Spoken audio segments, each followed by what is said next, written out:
Assalamualaikum warahmatullahi wabarakatuh. Saya Hanif.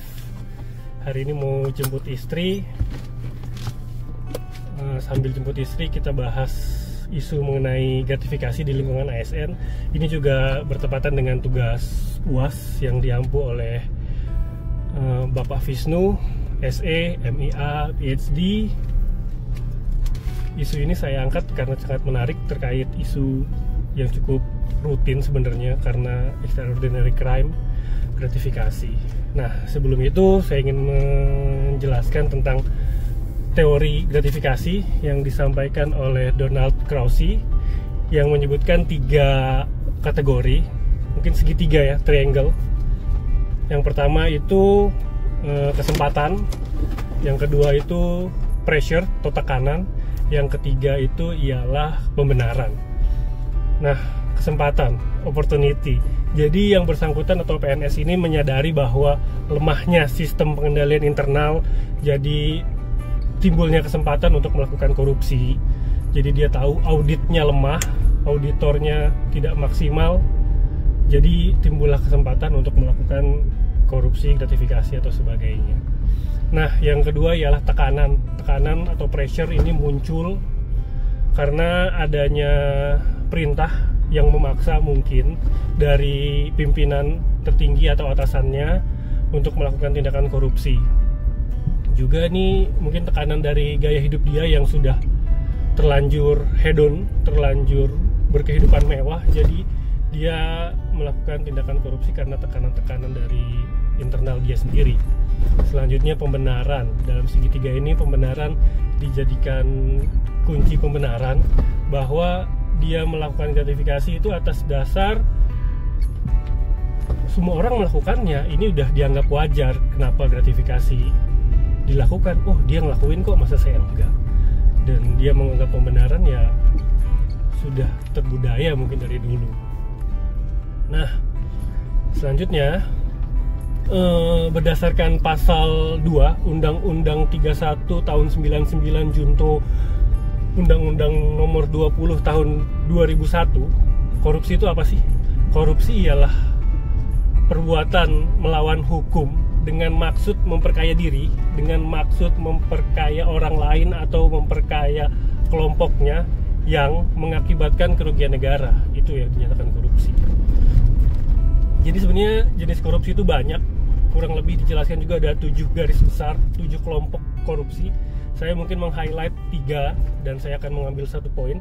Yang ketiga itu ialah gratifikasi, suap, dan pemerasan. Gratifikasi itu ialah sistem skema balas budi. Jadi itu bentuk terima kasih dari pengguna jasa kepada instansi atau kepada penyelenggara negara. Makasih ya Pak atas kerjasama kita selama ini. Itu dikatakan gratifikasi. Jadi ada prinsip balas jasa di sana. Dan suap ini terjadi jika satu belah pihak, jadi yang pengguna jasanya ini yang aktif dalam melakukan penyuapan. Jadi dia yang berperan dulu, menawarkan, Pak, tolong Pak diloloskan dulu proyek saya nih, saya ada segini Pak, seperti semacam itu.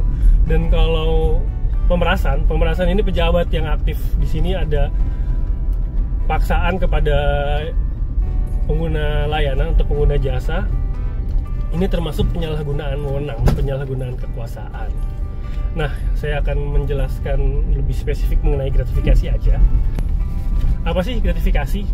Di pasal tadi dijelaskan, di undang-undang tadi dijelaskan pasal 12A dan 12B. Gratifikasi merupakan pemberian dalam bentuk apapun, dalam bentuk uang, dalam bentuk barang, diskon, terus fasilitas-fasilitas lain, perjalanan wisata, pengobatan secara gratis, pinjaman tanpa bunga, itu merupakan gratifikasi. Dan ini gratifikasi itu diterima baik di dalam ataupun di luar negeri dan berlawanan, didasari oleh berlawanan dengan tusinya, berlawanan dengan tugasnya dan bertentangan dengan kewajibannya. Baik penerimaannya itu berbentuk elektronik dan berbentuk non elektronik. Itu dalam undang-undang yang dijelaskan pasal 12 tadi. Nah, gimana tuh PNS menyikapinya? PNS menyikapinya itu bermacam-macam sih sebenarnya ya. Jadi yang diharapkan oleh kita semua ialah PNS itu ada dua kategorinya, menolak dan menerima, dan keduanya itu wajib dilaporkan, baik penerimaan ataupun penolakan. Gimana sih contohnya penerimaan? Penerimaan ya kita menerima itu secara sadar ya, kita tahu kita menerima, dan penerimaan itu sebenarnya nggak bisa ditolak secara langsung karena kita nggak enak, kita segan, kita tak mampu lah untuk menolaknya, ataupun gratifikasi yang dititipkan, baik itu oleh rumah kita, baik itu langsung taruh di meja kita, itu wajib untuk dilaporkan. Kita penolakan juga wajib ya dilaporkan. Dilaporkannya itu ada aturannya. Dilaporkannya itu kurang lebih 30 hari setelah gratifikasi itu diterima, wajib untuk dilaporkan. Nah, gimana kalau kita tidak melaporkannya? Itu ada dua kategori, dipenjara dan denda. Dipenjara minimal 4 sampai 20 tahun dan denda 200 sampai 1 miliar rupiah. Ini ada dijelaskan lebih rinci lagi berdasarkan PP 94, kalau pegawai negeri sipil itu wajib untuk menolak gratifikasi dan wajib untuk melaporkan gratifikasi. Jika pegawai negeri sipil menerima atau menolak gratifikasi dan tidak dilaporkan, itu sanksinya hukuman disiplin berat sesuai undang-undang dan peraturan yang berlaku. Nah, kita harus tahu ya, kategori gratifikasi itu ada yang wajib dan tidak wajib dilaporkan sebenarnya.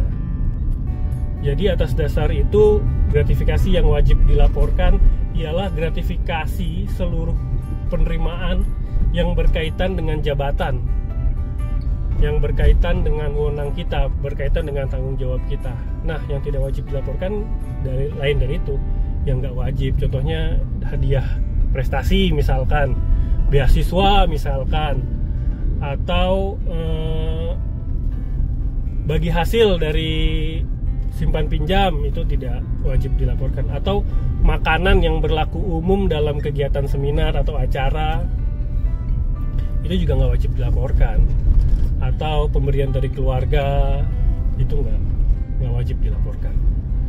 Nah, tadi kan konsep laporannya itu, gratifikasi itu wajib dilaporkan 30 hari setelah gratifikasi itu diterima. Nah, disampaikan kemana? Langsung disampaikan ke Gol KPK. Kalau instansinya belum ada UPG ya, ini sebenarnya peran UPG itu penting ya. UPG itu unit pengendali gratifikasi. Nah, di sini saya ingin memberikan usulan kepada instansi, ada 5 kategori untuk penanggulangan gratifikasi ini, yaitu pertama, membangun sistem pengendalian gratifikasi yang tadi, UPG-nya dikuatkan, pembangunan unit pengendalian gratifikasi dijalankan semacamnya. Yang kedua itu ada pendidikan sosialisasi mengenai gratifikasi, jadi adanya edukasi kepada pegawai, adanya sosialisasi, memberikan materi-materi kepada pegawai tentang bahaya gratifikasi, apa sih ciri-ciri gratifikasi. Yang ketiga rekomendasi saya ialah kebijakan penolakan gratifikasi. Jadi penolakan gratifikasi ini harus diwajibkan ya, karena sangat berbahaya, karena ini sistemnya balas budi. Sekali kita dikasih dianggap wajar, 2 kali, nah 3 kali di saat kita ingin menolaknya, kejahatan kita yang dahulu disebut-sebutkan, jadi itu bumerang buat kita sebenarnya. Yang keempat adalah penguatan budaya integritas. Budaya integritas ini penting ya penguatannya. Jadi sebenarnya ada peran sosok pimpinan di sini penting. Dia memberikan contoh. Kalau pimpinan memberikan contoh, pimpinan melaporkan gratifikasi, otomatis jajaran di bawahnya, pelaksana di bawahnya itu mau untuk melaporkan gratifikasi itu. Nah, rekomendasi yang kelima ialah yang terakhir sih ini. Ini mekanisme pelaporan yang aman dan rahasia. Kenapa? Jadi sebenarnya ini kan kita melindungi pelapor ya. Jadi whistleblower itu merasa aman, saya udah melapor nih kegiatan gratifikasi yang dilakukan oleh pejabat ini, harus aman dan sifatnya rahasia, dan aksesnya juga harus gampang ya. Jadi si pelapor itu gampang melaporkan gratifikasi seperti itu. Baik, itu ya 5 rekomendasi yang bisa saya sampaikan. Ini sudah mau sampai. Kalau ada salah saya mohon maaf. Assalamualaikum warahmatullahi wabarakatuh. Saya mau cari parkir dulu. Dadah.